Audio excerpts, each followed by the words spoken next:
Hello guys, welcome back. In this video I'm going to show you how to add your pronouns to your Instagram profile. It's quite new Instagram feature, so now let me show you how it works.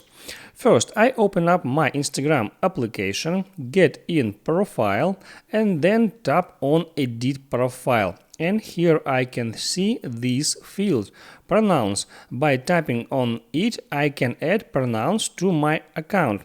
Here, if I will start typing, there in the drop down, there in the suggested, I will see all the options, and by tapping on one of them, I can select it.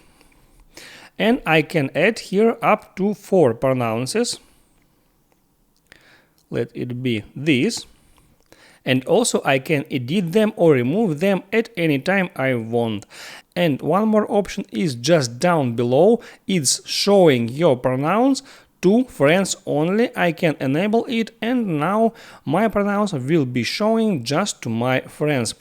And when I finished, I'm just tap done. Here I see that changes is applied, and let's check how it looks like. I will go back to my profile, and here I can see near my name here displayed my pronouns. So now you see how that's simple and easy, and now you know how to add your pronouns to your Instagram profile.